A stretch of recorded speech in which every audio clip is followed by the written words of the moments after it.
అదే RTV app వార్తల్ని క్షణాల్లో చదివే అవకాశం ఉంటుంది. ఒక న్యూస్ పేపర్, ఒక టెలివిజన్ ఛానల్ మీ చేతుల్లో ఎప్పుడూ ఉంటాయి.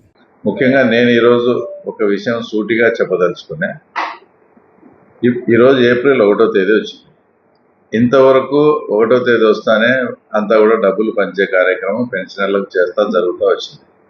ఈ 1వ తేదీ వచ్చేటప్పటికి వాళ్ళ దగ్గర డబ్బులు లేక ఆ నెపము అంటే డబ్బులు లేవు అనే నెపాన్ని తెలుగుదేశం పార్టీ వాళ్ళకు వేయాలనే ఉద్దేశంతో వాలంటీర్ల నుంచి పంచనీయకుండా చేస్తున్నారు, లేదా అది చేస్తారని మా మీద ఒక బురద జల్లే కార్యక్రమం ప్రత్యక్షంగా మీరు చూస్తున్నారు.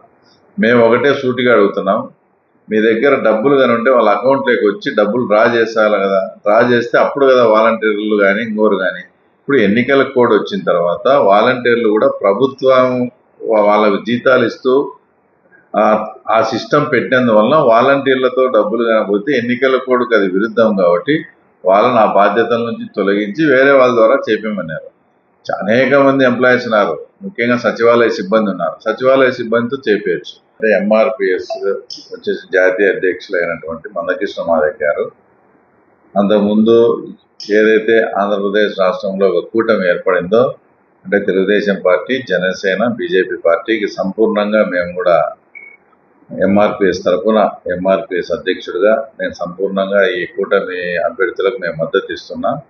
అందులో భాగంగా ప్రతి నియోజకవర్గానికి కూడా అక్కడ ఉండే లోకల్ వాళ్ళని ఇన్ఛార్జీలుగా కూడా వేసి అక్కడికి పోయి లోకల్గా కూడా ప్రెస్ మీట్ పెట్టి తర్వాత పల్లెల్లోకి కూడా పోయి ఎంఆర్పిఎస్కు సంబంధించిన అందరినీ కూడా అంటే తెలుగుదేశం క్యాండిడేట్ ఉంటే తెలుగుదేశానికి, అలాగే కూటమి అభ్యర్థులకు అందరికీ కూడా మద్దతు తెలిపే దానికోసం మేము కూడా అక్కడికి వస్తున్నాము అని చెప్తే ఈ చిన్న ప్రెస్ మీట్ ఏర్పాటు చేయడం జరిగింది. తర్వాత దాని వివరాలన్నీ కూడా వీళ్ళు తర్వాత వెల్లడిస్తారు. మరిన్ని వీడియోస్ కోసం ఛానల్ ని సబ్స్క్రైబ్ చేయండి. లేటెస్ట్ అప్డేట్స్ కోసం వాట్సాప్ ఛానల్ ని ఫాలో చేయండి.